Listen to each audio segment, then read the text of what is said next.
So which age group spends the most time online? The answer is the over 65s.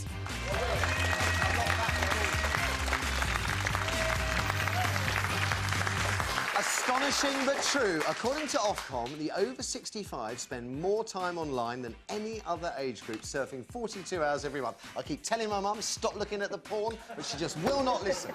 Tell her it makes her go short-sighted. She says, where are you? Anyway, teenagers spend much less time surfing the net. They just do 25 hours a month. There's a huge difference. You're watching The Right Stuff, live on Fire with Dominic Holland, Janet Ellis and Tim Lovejoy. Thank you for that. Still to come this morning. Sexual fetishes, perfectly harmless private fun, as Max Mosley claims, or are they something else entirely? 0207 173 5555 is the number if you can shed any light at all on what turns some people on and mystifies, frankly, the rest of us. Or is it just me? But first, are computers for losers? Sure, they play an essential part in our working lives and they're damned useful for communication. But when I was at school, penny farthings and all that, they told us the computer would give us more leisure time, and yet when you look around you today, all you see is people permanently fastened to their laptops with kind of invisible Wi-Fi chains. Yesterday's Daily Mail told how kids know more about online fictional worlds than the real world outside, and 9 out of 10 youngsters could identify a Dalek, but only half could recognise an oak leaf. That's an oak leaf, by the way, for our younger viewers. 3 of them, in fact. Last week, psychiatrists warned how social networking sites like Facebook and MySpace were creating a generation of children who had difficulties forming lasting relationships in the real world. And we Brits are now the most active web users in Europe, spending an average of 36 minutes online every day, shopping, gambling, playing games, blogging, social networking, dating, visiting chat rooms, and even watching TV. Something, Tim, you want more of us to do? Yeah.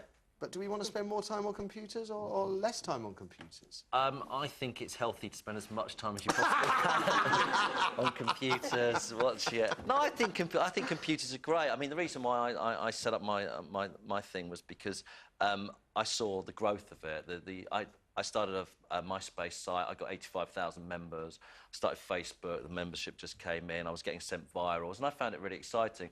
I mean, TV, you have to deal with commissioning editors, and we all know how stupid they are, right, Matthew? Apart from not in commission, this is great genius. person. Yeah, genius. Absolutely genius. But you know, you're told what to watch on the internet. There's a massive of material and information. My point is this, right? So when I was on holiday last, went to the airport. Yeah. Everybody sat on laptops, either looking at films, which is fair enough, I suppose, passes the time, but heads down, not talking to each other. Families, where everybody wasn't talking to each other.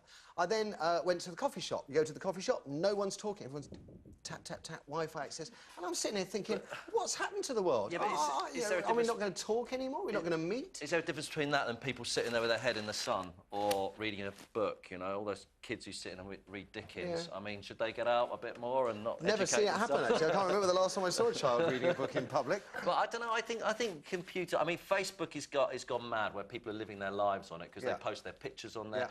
They go out for a night and within seconds they've taken pictures of their lives, they stick up told everybody about it. Yeah, and their status updates. It's like they're living in Big Brother because they want everyone to know their lives all the time, and I find that quite bizarre. But I think... So you do see there is a slightly weird side to it? Definitely. Okay. But I think that's everyone wants to sort of be famous, and they achieve a small bit of fame on their Facebook because everyone can see what they're doing all the time. OK, Dominic. Well, I agree with Tim. They are fantastic things. We all use them. Yeah, but I think there's excessive I think it's an invidious part of it as well because we you can conduct an entire relationship now by email. Yes. And there's nuance in the voice. You speak to someone, you get there, you know, but with email you can misinterpret them. So I think that's one of the problems with it, certainly.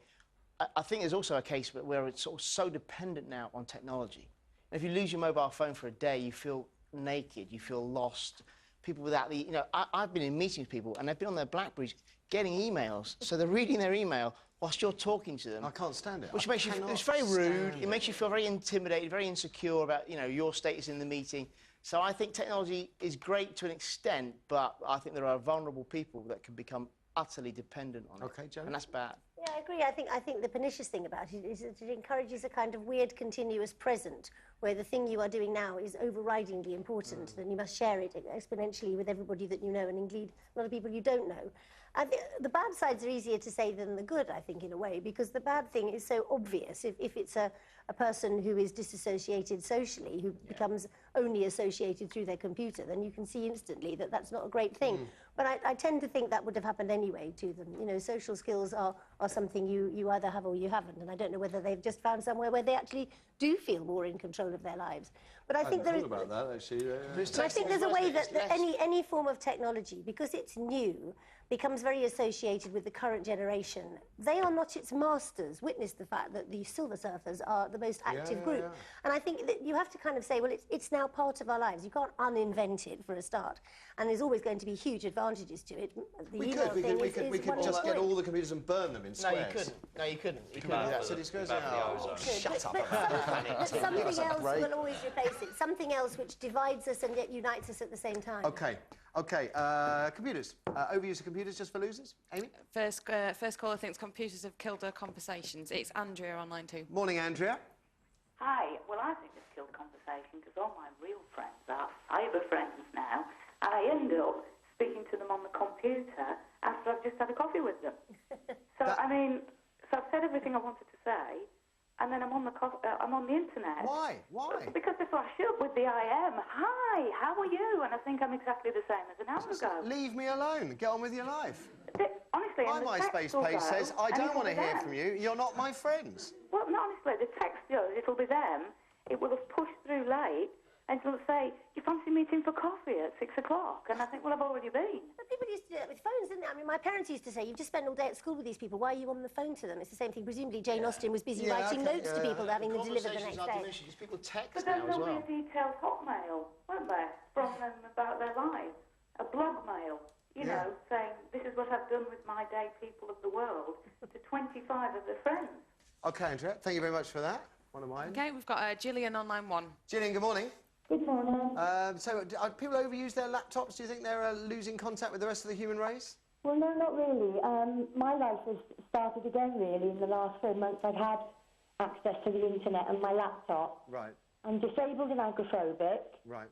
I had to rely on everybody for everything, for my clothes shopping, for my food shopping. If it was someone's birthday and I wanted to buy them a present, I had to give the money to someone else and say, look, can you go and get me? But now I can do all the shopping online. I've got access to my friends and family now who live in Kent and Surrey. Do you have more contact with the people you know now via the net than you used to have face-to-face? Oh, definitely, definitely. I've still got my neighbours who come in to see me regularly and, you know, pick me up things down the shop. Like my neighbour Kay has just picked me up some magazines. OK. But my laptop really is everything. I mean, now I'm doing an Open University degree. There you go. So, no, I know there are benefits. I know there are benefits for lots and lots and lots of people. I just don't like it. Thank you very much for the calls. After the ads, the subject that's been bothering, intriguing, fascinating and confusing me now for a couple of months, sexual fetishes. Are they perfectly harmless, private fun, as Max Mosley claims, or something else entirely? I suppose it all depends on what kind of fetish you have in mind. Adult nappies sound fairly benign. No, I don't want it to fall apart. It's kind of serious. Adult nappies sound, to me, fairly benign, if a little uncomfortable. A good thrashing, no. 0207 173 5555 is the number for your calls. Surely, if you like being beaten until you bleed as some kind of sexual kick, you need therapy, not a thrashing. If you can shed light, any light at all on fetishes, we'd love to hear from you, and hear from you we will, I'm sure, after a short break. Back before you can say, beg for mercy, you snivelling little worm.